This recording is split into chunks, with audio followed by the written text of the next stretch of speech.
एक भाई भाई के लिए रो रहा है। ध्यान देना माताओं, एक भाई भाई के लिए रो रहा है। किष्किंधा का भाई भाई के लिए नहीं रोया, लंका का भाई एक भाई के लिए नहीं रोया। जिस समय राम राज हुआ माताओं, तो उस समय अयोध्या की भूमि पर खड़े होकर दो भाई रो रहे थे। कौन? दो लोग रो रहे थे। एक तो सुग्रीव था, दूसरा विभीषण था। एक और सुग्रीव और दूसरी ओर विभीषण, दोनों रो रहे थे। और जब अयोध्या के भाइयों को देखा कि कहां देखो, मुझ जैसे अभागे भाइयों को देखो, मुझ जैसे अभागे भाइयों को देखो।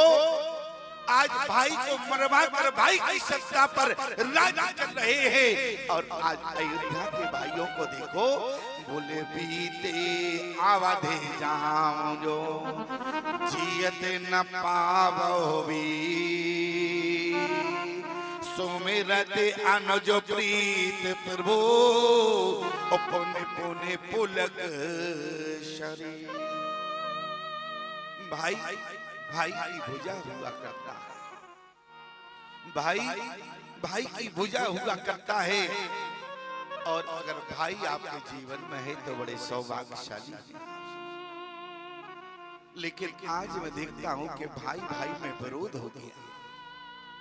आज भाई भाई का संपत्ति के लिए झगड़ा है। कभी आपने विचार किया, आज का भाई अगर संपत्ति के लिए झगड़ता है, मैं आपसे पूछना चाहता हूँ, जिस संपत्ति के लिए तुम झगड़ते हो, क्या वो संपत्ति तुम्हारी है?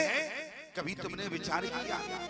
जिस संपत्ति के लिए तुम झगड़ते हो, क्या वो संपत्ति तुम्हारी है?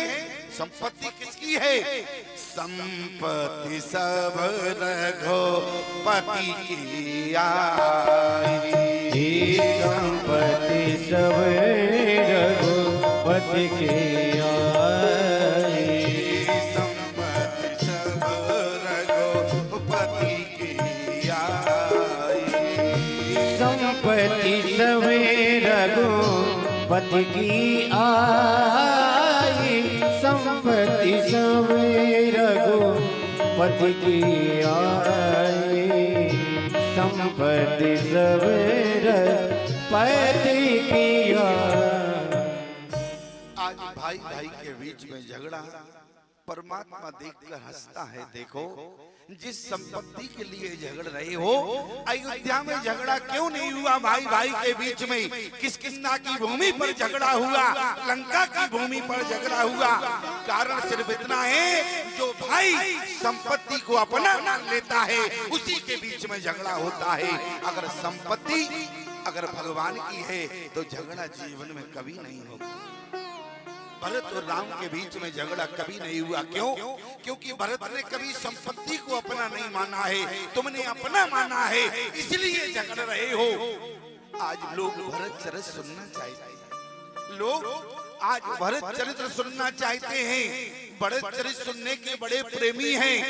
एक जगह हम कथा कहने गए, प्रयाग की भूमि थी और प्रयाग की भूमि में भरत चरित्र सुना रहा था। एक व्यक्ति इतना रोया, मैंने कहा कि भैया इतना तो पंडाल में कोई नहीं रोया, तुम रोए हो, भैया जरा मंच पर आओ। मैंने देखा कि भरत चरित्र सुना रहा था, दोनों आंखों से आंसू आ रहे थे। मैंने माला उठाई, उसको पहनाने लगा। हमने कहा बेटा तुम्हें भरत चरित्र बहुत अच्छा लगता है, तुम भरत चरित्र सुनने के बड़े प्रेमी हो? उसने कहा मुझे भरत चरित्र बहुत अच्छा लगता है। हमने कहा बेटा तो क्या तुम भरत चरित्र सुनने आए हो प्रयाग की भूमि पर? बोले मैं भरत चरित्र सुनने नहीं आया हूँ। बोले फिर? क्योंकि प्रयागराज में हाई कोर्ट है, उत्तर प्रदेश का हाई कोर्ट है, ध्यान से सुनना। हमने कहा बेटा फिर किस लिए आए हो? बोले स्वामी जी क्या बतावे, हम दो भाई हैं और वो बड़ा भाई है, मैं छोटा भाई हूँ। मेरे बड़े भाई का चबूतरा 2 फीट आगे था और मेरा चबूतरा 2 फीट पीछे था। और मैंने अपने बड़े भाई से कहा कि देखो तुम्हारा चबूतरा हमसे 2 फीट आगे है और हमारा 2 फुट कम है, तुम्हारा 2 फुट ज्यादा है। बड़े भाई ने और हमारे बीच में झगड़ा हो गया 2 फुट चबूतरे को लेकर। स्वामी जी एक दिन मुझे इतना क्रोध आया, मैंने कुल्हाड़ी उठाई और अपने भाई के ऊपर मार दिया, लेकिन मरा तो नहीं, मरजात पर पहुंच गया। उसी का मुकदमा चल रहा है और हाई कोर्ट तक आ गया। मैंने कहा खबरदार निकल जाए यहाँ से, भरत चरित्र सुनने का अधिकार नहीं है। आज एक भाई का सर फोड़ सकता है और भरत चरित्र सुनकर आंसू बहा रहा है। धिक्कार है तुम्हारे जीवन पर। भरत चरित्र तो तब सुनो जब भाई के बीच में प्रेम हो। भरत चरित्र सुनने के बाद आज तुम्हें भाई के प्रति प्रेम नहीं हुआ और भरत चरित्र सुनने की जिज्ञासा रखते हो। धिक्कार है तुम्हारे जीवन पर। आज याद रखना, आज राम और भरत में झगड़ा हुआ लेकिन संपत्ति को लेकर नहीं हुआ।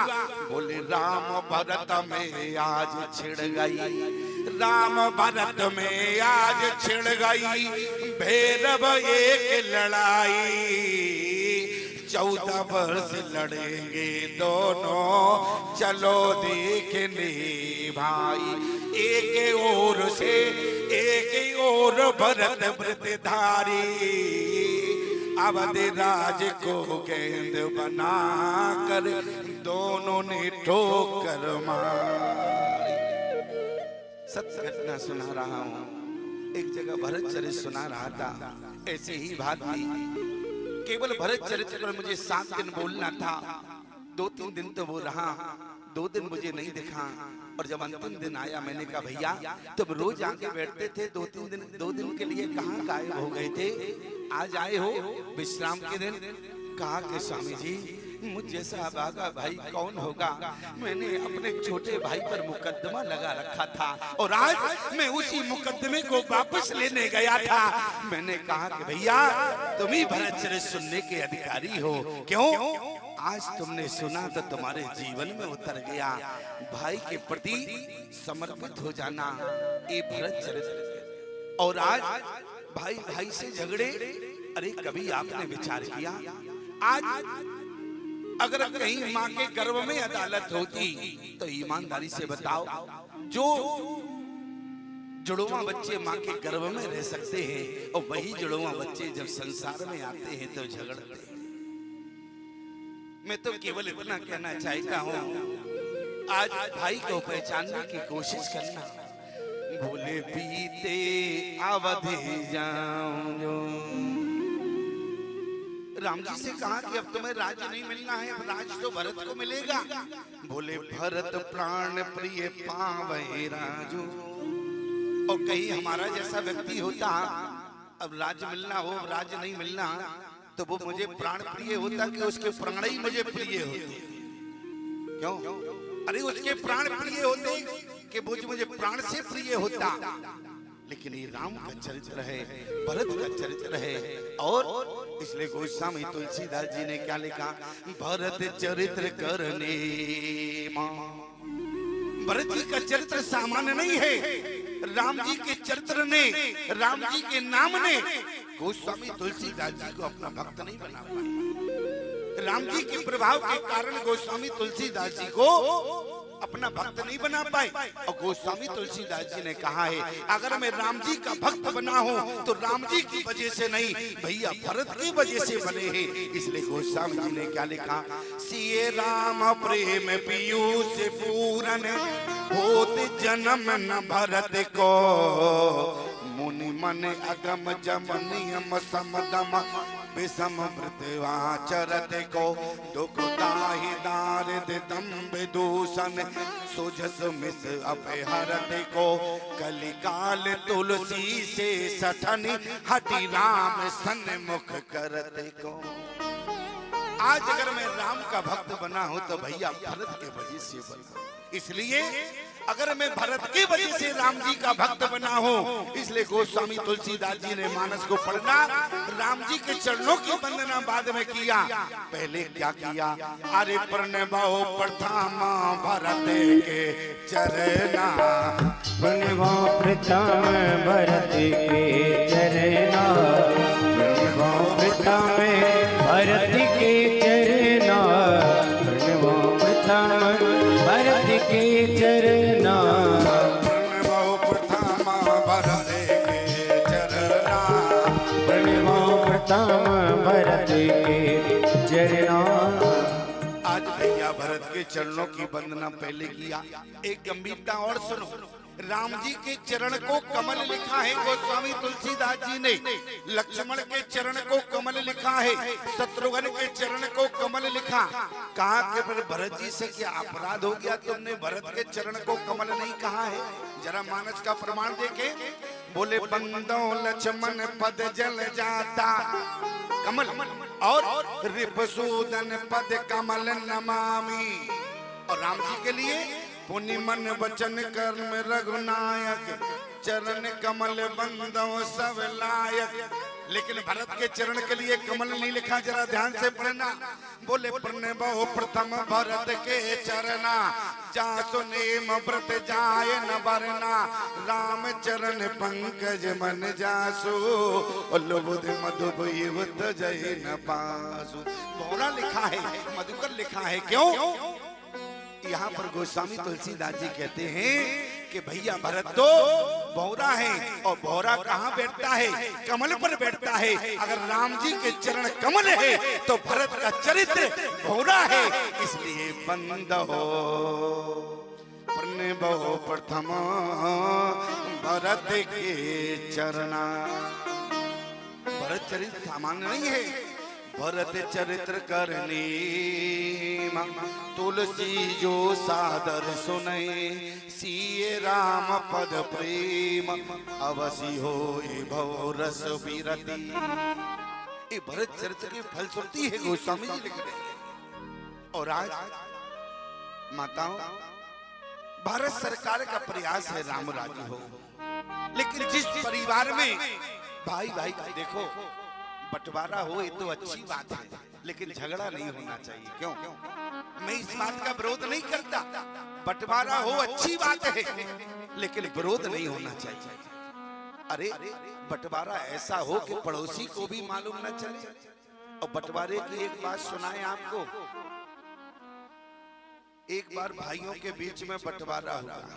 अब भैंस तो एक थी, भैंस एक थी, उनके यहाँ एक कंबल था और बाकी की सब दो दो चीजें थी, तो एक एक बट गया। अब एक भैंस रहे तो कैसे बटे, और एक कम्बल रहे तो कैसे बटे? तो बड़ा भाई बड़ा चतुर था, तो उसने छोटे भाई को बेवकूफ बना दिया। बड़े भाई ने कहा एक काम करो, कम्बल एक है तो एक काम करो, दिन को तुम रखना, एक है तो इसको कैसे बांटा जाए? आधा करेंगे तो ना तुम्हारे काम का ना हमारे काम का। छोटा भाई बड़ा सीधा साधा था, तो बोले क्या करना चाहिए भैया अब आप ही बताओ। तो बड़े भाई ने कहा दिन को तुम रख लो और रात को हमें दे दिया करो, दिन के तुम्हारा रात को हमारा। भैया भैंस कैसे बटेगी? बोले भैंस ऐसे बटेगी, आगे की तरफ से तुम्हारी और पीछे की तरफ से हमारी। बंटवारा हो गया। अब एक संत जी का आना हुआ, संत जी का आना हुआ और सर्दी के दिन थे। अब कम्बल तो एक ही था, तो दिन को छोटे भाई के यहाँ, रात को बड़े भाई के यहाँ चला जाता था। महात्मा ने कहा ठंड बहुत है, कंबल लंबल है बेटा? बोले कंबल तो है, लेकिन स्वामी जी एक ही था तो रात को बड़े भाई के यहाँ चला। अरे बोले क्या मतलब? दिन को तुम्हारे यहाँ रहता? अरे एक जगह रहना चाहिए, दो जगह एक। बोले कंबल तो एक था। अच्छा, बोले क्या करें, बंटवारा हुआ है तो दिन को हमें मिला है, रात को बड़े भाई को मिला है। और एक भैंस थी तो आगे से हमारी है, बड़े परेशान हैं, खिला खिला कर हम मरे जा रहे हैं, और दूध वो दो लेता है क्योंकि आगे से हमारी है, पीछे से उसकी है, और आगे इसलिए भैंस रमा तो मुझे खिलाना पड़ता है।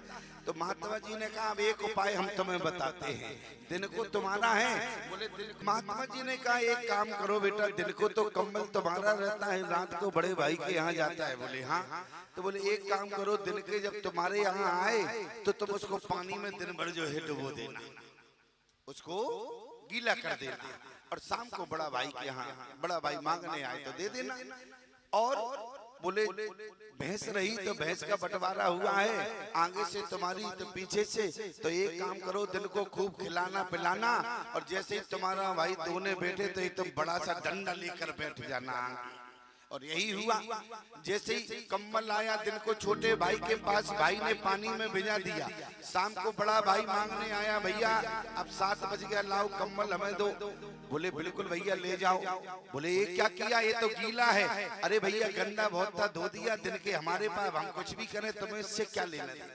कहने का मतलब, और जब भैंस धोने के लिए बैठे तो बड़ा भाई धोने के लिए बैठे और आगे से एक डंडा छोटे भाई ने जमा दिया। अब भैंस रही तो वो चक गई, अब न छोटे के काम की न बड़े के काम की। कहने का मतलब भाई भाई के बीच में बंटवारा ऐसा हो, अरे बंटवारा तो हो लेकिन विरोध ना हो। लेकिन मैं केवल निवेदन करना चाहता हूँ, राम राज उसी के यहाँ होता है जिनके यहाँ भाई भाई के बीच में कभी झगड़ा नहीं होता है। और भाई भाई के बीच में कभी झगड़ा हुआ तो राम राज की कभी कल्पना भी नहीं करना प्यारे कि तुम्हारे परिवार के बीच में कभी राम राज हो पाएगा। मैं केवल एक निवेदन करना चाहता हूँ, भारत सरकार का प्रयास है कि भारत की भूमि पर राम राज हो, तो क्या भारत सरकार कामयाब है क्या? अरे भारत सरकार की चलती तो केवल सड़कों पर होती है, और राम राज की आवश्यकता सड़कों पर नहीं, राम राज की आवश्यकता तो भाई भाई के बीच में है। इसलिए जब भाई भाई में प्रेम होगा तभी राम राज होगा। और एक बात और बतावे माताओं, अगर भाई भाई का झगड़ा समाप्त होगा, माताओं जिस दिन आप संकल्प ले ले, मैं आपको विश्वास दिलाता हूँ कि भाई भाई के बीच में कभी झगड़ा ही नहीं होगा। आप कहें हमारे संकल्प से और भाई भाई के बीच में कभी झगड़ा नहीं होगा। कभी विचार करना, झगड़ा केवल इतनी सी बात का है, कमाता हमारा है और खाता तुम्हारा। ध्यान देना, बुरा लग रहा होगा थोड़ी हमारी बात पर। कमाता हमारा है और खाता तुम्हारा है, केवल इतनी सी बात का झगड़ा है माताओं। अगर भाई भाई को झगड़े को रोकना हो तो आप संकल्प ले लेना। मैं तो ये कहता हूँ, अगर भारतीय सनातन धर्म की नारी संकल्प ले ले तो भारत की भूमि से भ्रष्टाचार भी समाप्त हो जाएगा। आप कहें भ्रष्टाचार, वो भी नारी संकल्प ले ले। अरे भ्रष्टाचार तो करने वाले अधिकारी होते हैं, और नारी के संकल्प से क्या भारत का भ्रष्टाचार समाप्त होगा?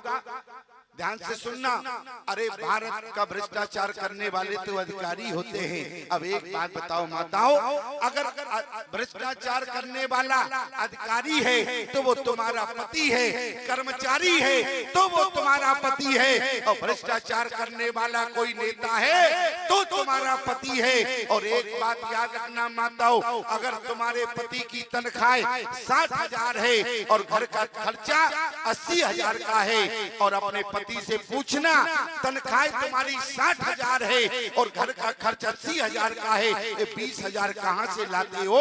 और तुम्हारा पति 20,000 का हिसाब न दे सके तो माताओं, बेईमानी की कमाई से लाया हुआ सामान दरवाजे के बाहर फेंक देना।